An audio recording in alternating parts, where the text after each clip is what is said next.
Let's give a warm welcome to Matt Ball.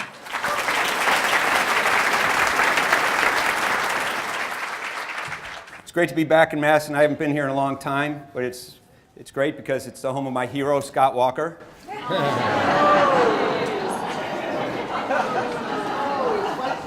I'd like to thank Evan. Is Evan in here? And Gina. Okay, Evan, Gina. Rhiannon, are you in here, Rhiannon? She's out getting ice cream. Okay. Don't get between Rhiannon and her ice cream. Trust me on that. Okay, let's start with a little quiz here. How many vegans does it take to change a light bulb? Light bulbs aren't vegan, come on. But seriously, I want to spend most of the hour on question and answer so that we can discuss whatever issues are on your mind, whatever questions you would like to have answered. So most of it's going to be question and answer. I just want to give some general framing comments, and then we'll open it up. For a lot of us, the question, can our choices make a difference, seems like a silly question. Of course our choices make a difference. But for a lot of people, the idea that one individual acting in isolation in a world of 7 billion people, that idea seems silly to them. A good friend of mine wrote a paper for a peer-reviewed journal entitled Expected Utility, Contributory Causation, and Vegetarianism. In it, he presents the calculations that indicates that it's quite possible our choices do make a difference. But I don't know a lot of people who make their decisions day to day based on utilitarian calculations of expected value and Bayes' theorem. For example, when I stopped eating animals about 3 decades ago, I did it because I realized I couldn't consider myself a good person anymore if I continued to pay others to raise and slaughter animals. Actually making a real difference in the world didn't enter into my calculations or my thought process at all. This is a good example of how I thought 30 years ago. I wanted to fight non-vegetarians. I wanted to argue with non-vegans. I wanted to make fun of meat eaters. Actually, reducing the number of animals that were suffering in the world wasn't part of what I was doing. Contrary to my approach then, Peter Singer took this question seriously in his book Animal Liberation. He went through the thought process of, really, does one person among 7 billion, it was fewer than that at the time, 6 billion, really make a difference with their food choices?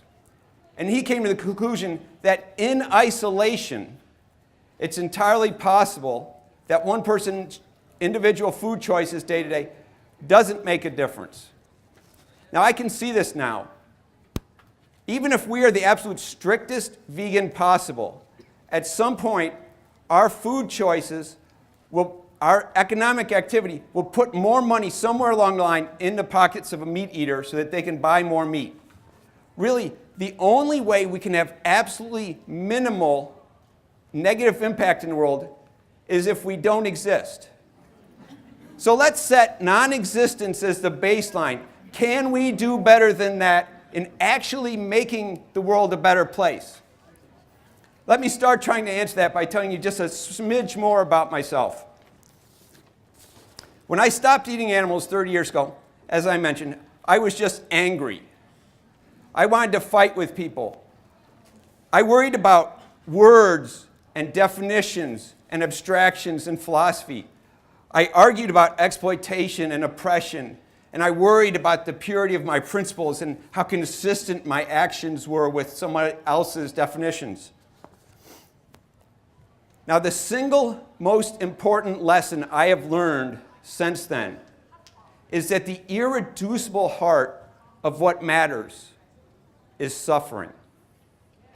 Back then, back in the mid-1980s, although I was sure I knew everything, I actually didn't know anything about suffering. Since then, though, I've developed a chronic disease, and there have been times when I thought I was going to die. There have been times when I wished I would die. Back then, I didn't take suffering seriously. Now, however, knowing what suffering really is and knowing just how much there is in the world, well, all my concerns about words and definitions and wanting to fight with people, well, it all just seems silly. Now, my bottom line understanding is that what we put into our mouths matters very little compared to what we can accomplish with our example, with our conversations, with our advocacy, with our donations. So let me summarize just really quickly a few facts and figures that we can draw from that can help us really make a difference in the real world to really reduce the amount of suffering in the world. You've probably all seen this chart from animal charity evaluators. I know you can't see it very clearly now, but the takeaway from this chart is that to a first approximation, every animal killed every year in the United States is a farm animal. Now, compare that chart, same color code, to the next chart. This is where animal-related charitable donations go. Here, farm animal monies are the tiny strip in the lower right. So if we're really trying to change the world for animals as much as we can, we're starting with one hand tied behind our backs because the money and the resources do not in any way go proportionally to where the animals are suffering. Now, the harsh truth is, in the past 40 years since Animal Liberation was published, we have not done the best job. This graph shows per capita meat consumption in the United States. Now, while beef has gone down, as you can see, chicken consumption has more than doubled. Given how small chickens are and how many it takes to make a meal, the number of animals suffering in this country has skyrocketed in the past 40 years, despite all our efforts. Now, as an aside, I know that the vast majority of us have a much greater affinity for mammals than we do for birds.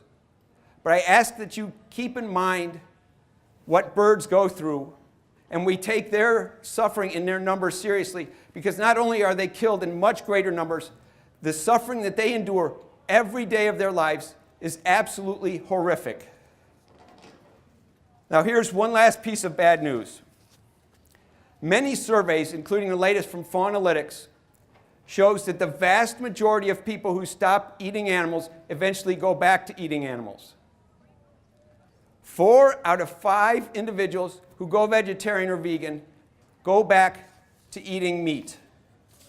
Now, it would be bad enough to know that we are throwing away 80% of our advocacy efforts, but it is actually worse than that. Every person who stops being a vegetarian, who stops acting out of compassion, becomes an anti-spokesperson against compassion. They become a loud and often very public person telling others not to take any steps that would help animals. Okay, with all that said, what do we know that can actually help us be more effective at helping animals? First is a graph by Ben Davidow. This shows the relative number of animals harmed by the standard American diet. As you can see, the vast majority are birds. The first piece of the pie, the biggest piece of the pie, are chickens raised for meat. The next are birds raised for eggs. Looking at it different ways, this graph by Mark Middleton of Animal Visuals. This shows the number of animals killed to produce 1 million calories of different types of food, including fruits, grains, and vegetables. Mark explicitly concludes, leaving chicken and eggs out of our diets will have the greatest effect on reducing the suffering and death caused by what we eat. Now, I don't want to focus just on deaths alone. I would much rather be a field mouse living wild and free until I'm run over by a tractor harvesting soybeans than a bird whose everyday life is utter agony. And I don't mean this to exaggerate. I don't mean this hyperbolically. Harish Sethu of Counting Animals has done the calculations of how many birds suffer to death every year on factory farms. These birds die from disease, or they're killed because they're not growing fast enough, or their hearts just give out because they can't keep up with their rapid growth, or their legs break under their massive weight and they can't get to water. Again, these are the animals that don't even make it to slaughter. Their numbers exceed numbers of animals killed in labs for fur, and I forgot the third one, sorry. Labs, fur, and shelters. The numbers that Horatius come up with are incredibly stark. Joe Espinosa has done the calculations. He's taken Horatius' research from the USDA and other places and calculated out that the average American eats about 24 land animals a year. If you can get people to give up eating birds, just give up eating birds, they become responsible for the deaths of only one animal a year. Now, the converse is even more important. Anything we say or do that might encourage anyone at all, to even consider replacing red meat with chickens leads to a lot more animal suffering, as Ginny Messina points out in this quote.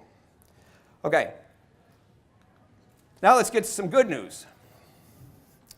Previously, we saw the graph showing the number of animals killed going up and up and up. But as you can look at the very upper right-hand corner, you can see a little change in that trend. For some of the years recently, the number of chickens killed has gone down.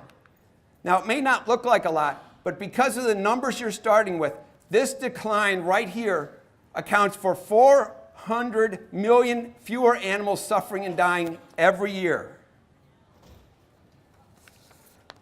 How does this inform our advocacy? I would love to say that the decline in the number of animals killed was being driven by an explosion of vegetarians and vegans. But as Nick Cooney points out in Veganomics, it's actually being driven by meat reducers, people who are eating fewer and fewer meat-based meals, more meat-free meals, but are not yet vegetarian and vegan. Now, if we look at Faunalytics' study of recidivism, people going back to eating meat, you can see that the people who go vegetarian and vegan just for health reasons are the ones who go back to eating meat. The biggest difference between people who stay vegetarian and people who quit being vegetarian is that the people who stay vegetarian are motivated because of concern for animals. The Humane League Labs research backs this up as well. They have found that it is a concern for animals that leads to lasting dietary change. Research has also told us how we can refine our message when we're dealing with the general public to get them to make real, lasting, meaningful change. The Humane League Lab specifically points out that we should not, when dealing with the general public, general meat eaters, is we should not focus on dairy, not just because of the numbers, but because dairy is the last thing people think they can give up. It's like if you want someone to become a runner, you won't tell them, go out and run a marathon tomorrow. You tell them to go out and you start running, and then you continue running further and further as you go along. People can imagine giving up chicken, and that spares a lot of suffering and a lot of animals. This relates to some comments that were made in the last talk and research I was a part of at the University of Arizona a couple years ago. There were 4 research groups in this MBA class, and each one of them found that the general public thinks that veganism is impossible, and vegans are, to put it mildly, annoying. Now, this doesn't matter if all we care about is promoting veganism regardless of the real-world consequences. But if we really want to make a difference, if we really want to reduce the number of animals suffering in the United States every year, we should keep this in mind when we're defining our message that we present to the general public. Similarly, many people quit being vegetarian because they can't live up to the demand for purity.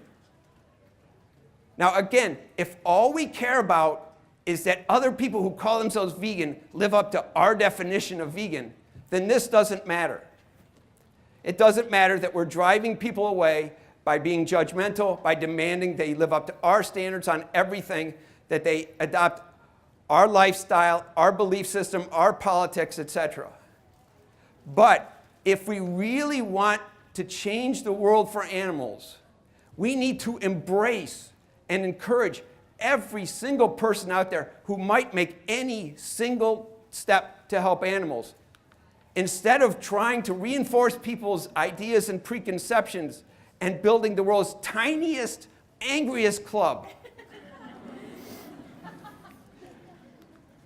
The upside to this is that there is an unbelievable willingness that has been found in many surveys, including this one, among the general public to consider changing their diet. A number of them, not just the University of Arizona one, has shown about half the country questions the standard American diet. And if we want to really, really help animals, rather than just police our little club, we can reach these people with an honest, actionable, realistic message that people can see as possible for them, as opposed to an idealized last step that they think is impossible. How can we best do this? I know you can't see this well, but this is research by the Humane League Labs. They surveyed people who have cut back on eating meat and people who are vegetarian and asked them what influenced them to take that step. They have found that of the resources, the advocacy tools available to us, conversations, movies, online videos, and websites have been the 4 biggest influencers of individuals who have changed their diet to help animals. I know this is a lot to take in just a few minutes, but I am incredibly encouraged that after 30 years as an advocate, there is so much information out there that can help us be better at actually making the world a better place. Not just making ourselves feel good about ourselves or popular with other vegans, but actually changing the course of history by changing other people's views, by changing other people's minds, by opening their hearts and minds to taking steps to help animals. Now, I have 2 last thoughts. The first is my favorite quote by Gene Bauer. Gene, as many of you know, co-founded Farm Sanctuary 30 years ago this year. But even as Gene was building the world's largest, most cutting-edge farm animal sanctuary, he was looking to see what do we have to do to change the world so that sanctuaries are no longer necessary. We have to go upstream and end the demand for animal products. And finally, a point about why this matters. All of us here are pretty well off. We're pretty safe. No one's going to cut our food supply off tomorrow. We have each other as friends. We have online community as friends. We can come to these events. We can come to potlucks, and we can argue about the minutiae of advocacy, argue about the minutiae of veganism. We can say who's been attacking who on Facebook. We can say what article we read that made us feel good. It's a cliche, of course, to say that this is a matter of gravest consequence for animals. It's a cliche to say that this is a matter of life and death, but it is. We have limited time. We have limited resources. My plea to you is to consider how to make your choices have the biggest possible impact for animals. We know much more than we did 30 years ago. Every day, I strive to be a better activist. I strive to be a better friend. I strive to be a better example. Because each one of us has an important role to play. each one of us, we are the animal's voice. We are the animal's chance. We can change the world, and we must change the world. And I ask you to please be a part of it. Thank you.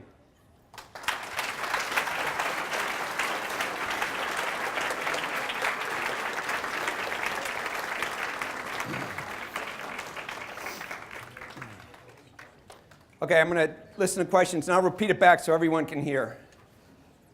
Right. The question is about Impossible Foods and their new burger coming out, and in general about companies that are creating plant-based and working on in vitro meat type things for the broader audience that isn't aimed at us, but is aimed at the rest of the people. How many people in here have ever heard anyone say, oh, I could never be vegetarian, I love meat too much?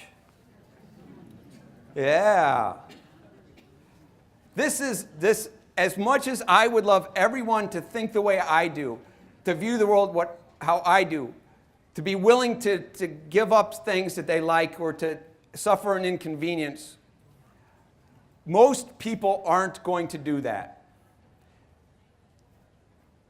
The easier it is for people to explore a cruelty-free diet, the more people will try it.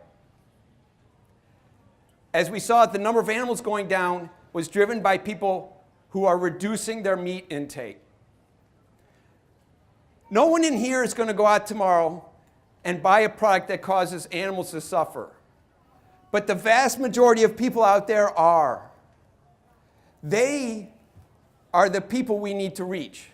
They are the people we need to provide the ideas, but also the ease, the convenience, the taste, so that they can explore this idea, that they can make a change, and then make another change, and then make another change, and not go back to eating meat because it's too hard or it's not tasty enough. We need to change things, not just on the advocacy side of telling people why to go vegetarian, but help people with the how to go vegetarian, how to stay vegetarian, how to go vegan, and how to stay vegan. It's all very well and good to say, go vegan, go vegan, go vegan. But the statistics show us that even the people who do don't stay that way.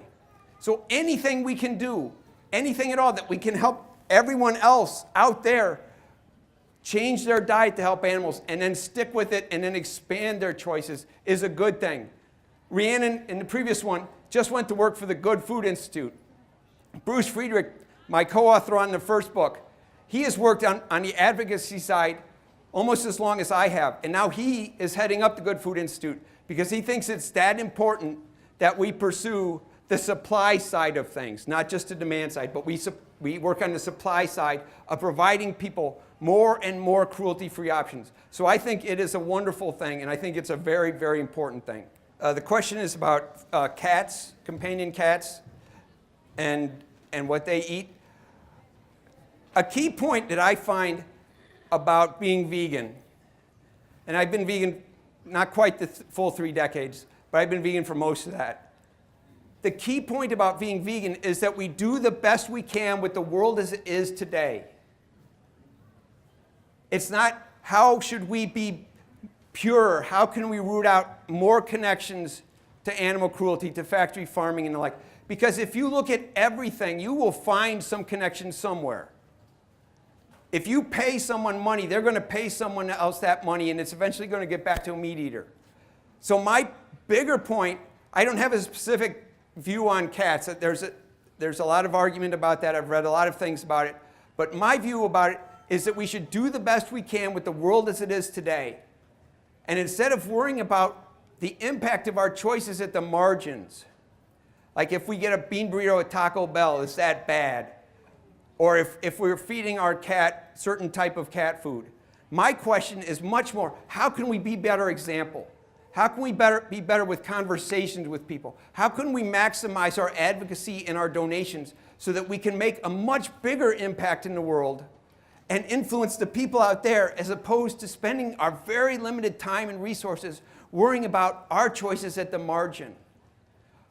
It's much easier for us to be 99% vegan compared to some other people, and a good advocate and a thoughtful advocate and someone who has a happy outlook on life than it is to constantly worry about every little thing in our life and analyze ourselves to death. I've seen so many people who get into animal rights and they are on fire. They are on fire for this. And yet they burn out and they go back to eating meat because it's so frustrating, because progress is slow and because there's no end to the demands on what their choices should be and how they should spend their time. My point is, be a part of the broader arc of history. Most of my talks end with the quote by Martin Luther King: "The arc of history is long, but ultimately it bends towards justice." And we have to realize that it is a long haul we are in for here.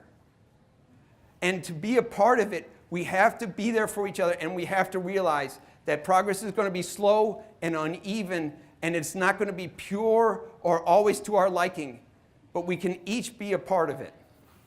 The question is about the environmental movement and their reluctance to get on board with the vegan message.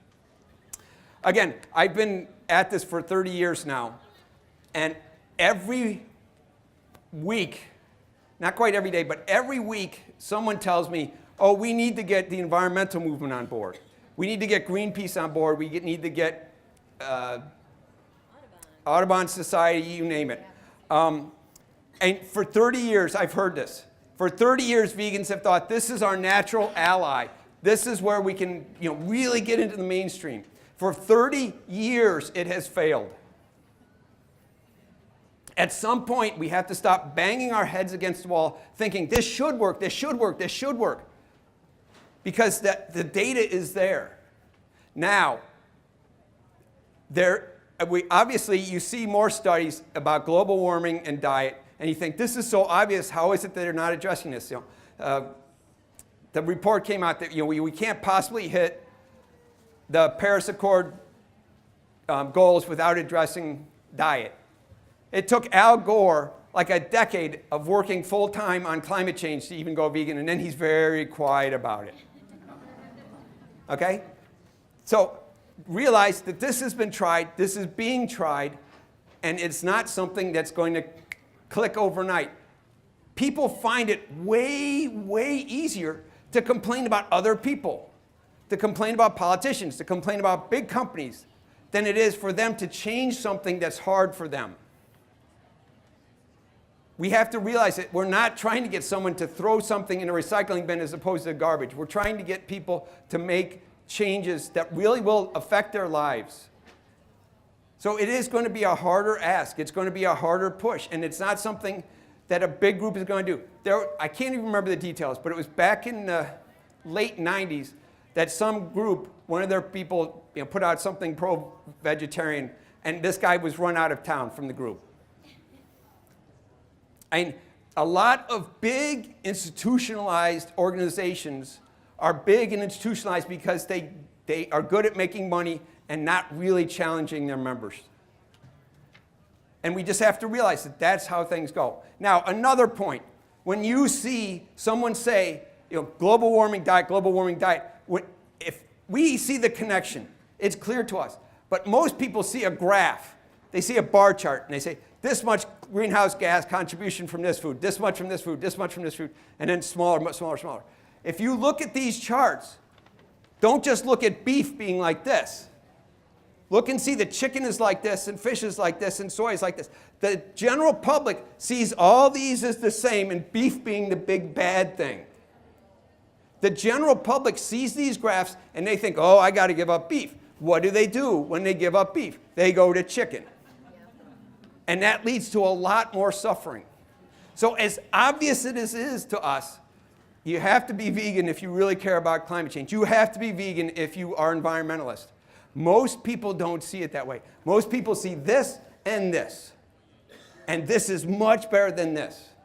Herb Simon won the Nobel Prize for pointing out that people don't do what's optimal. They do what's better. They just try to find something that's a little bit better. They don't sit around and try to optimize what they choose. And if people choose better, they're going to choose a lot more chickens, and it leads to a lot more suffering.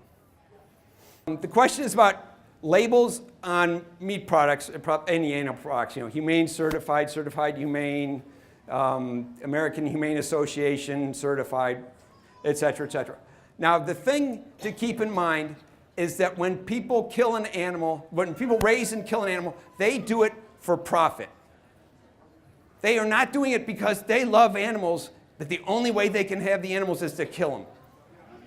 They don't do it that way. They do it to make money. And all the people who say, oh, I love our animals, I take good care of our animals, I mean, they are making their living off of selling these animal parts to you.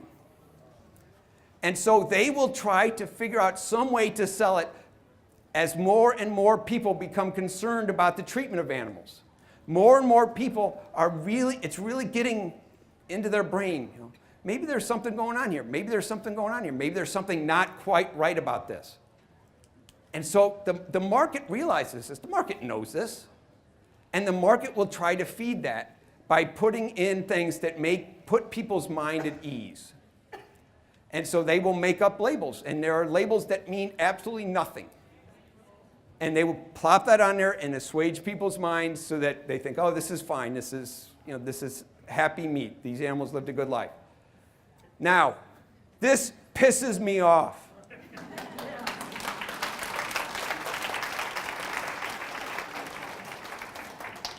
But this is the way the world works. This is the way the market works. And we have, instead of just being angry about it, we have to realize this.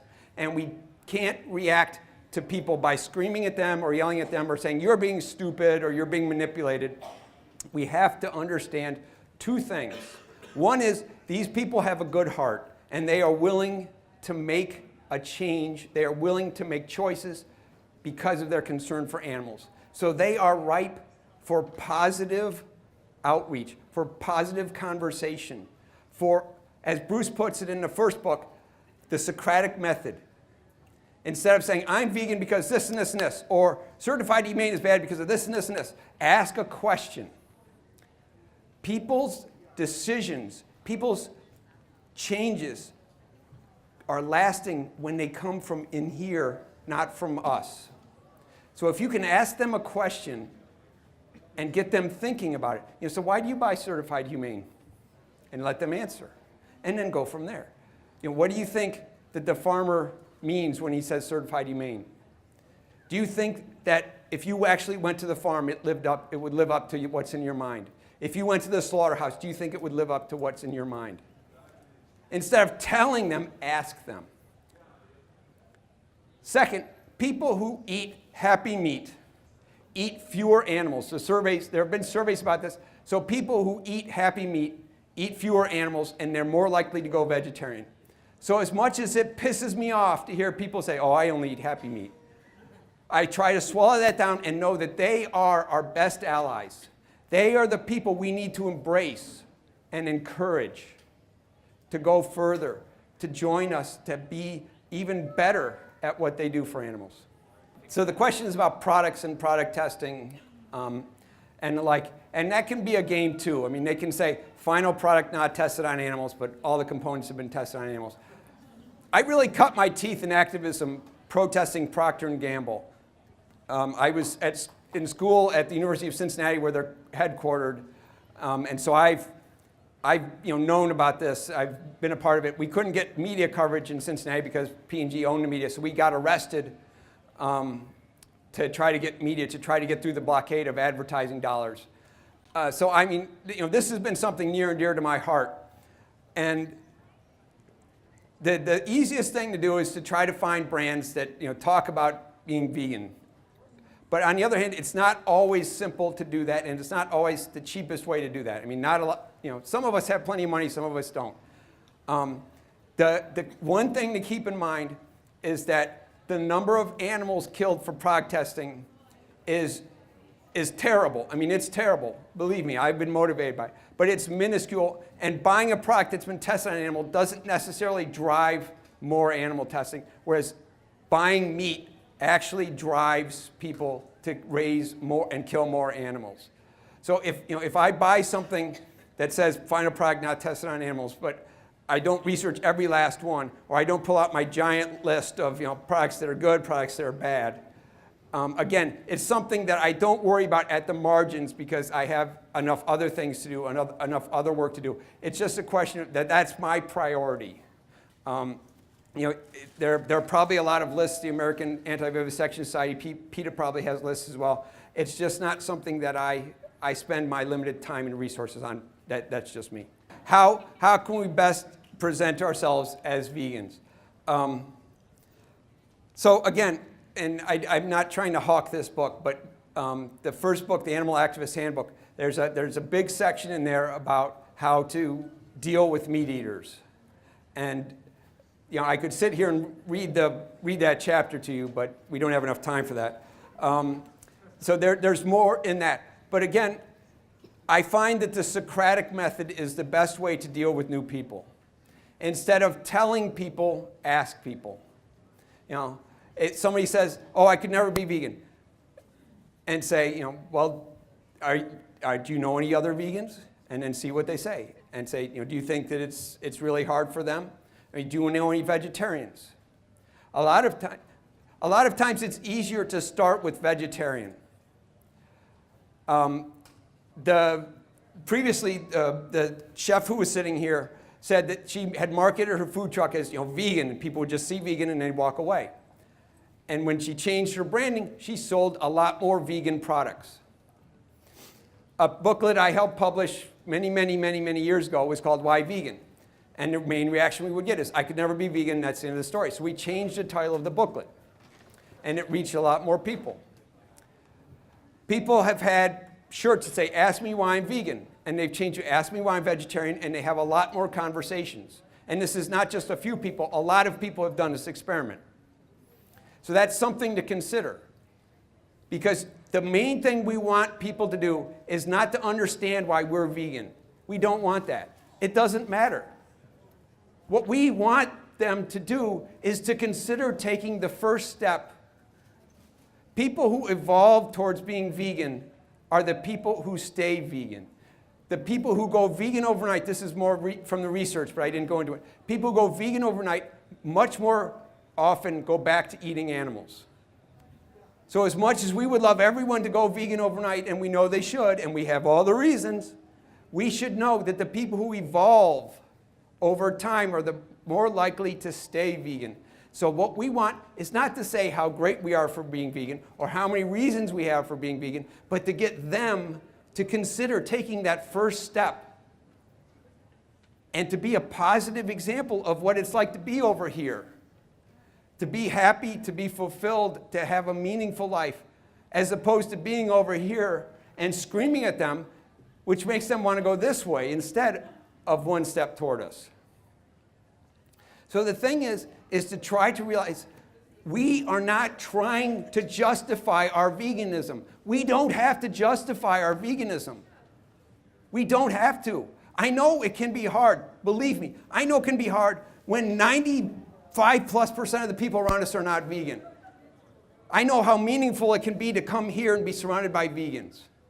I know how hard it can be to be in the workplace when there's not even another vegetarian around. I understand the desire, the burning desire to justify ourselves, to scream at the top of my lungs. But the point isn't about me, and it took me a long time to realize this, so I don't mean to preach at you about this.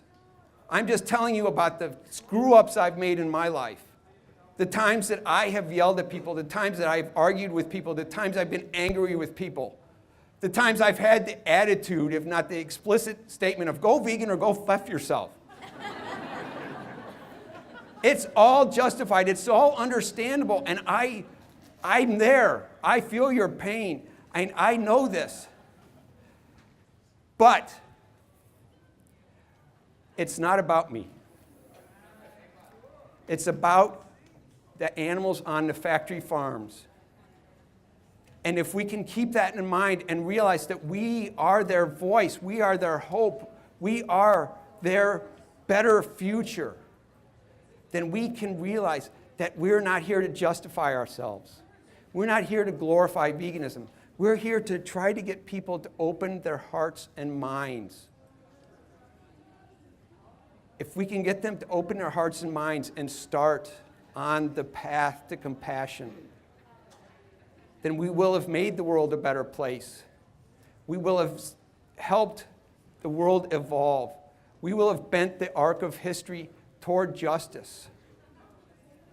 And we will live a meaningful life, a joyful life, one that's as great and as awesome as I can possibly imagine, to be a part of this historic movement, to be a part of what I believe is the moral imperative of our time. The number of animals, the number of individuals suffering, and the meaningless reason for their suffering is so overwhelming that I really, really do believe, with everything else in the world, I believe animal liberation is the moral imperative of our time.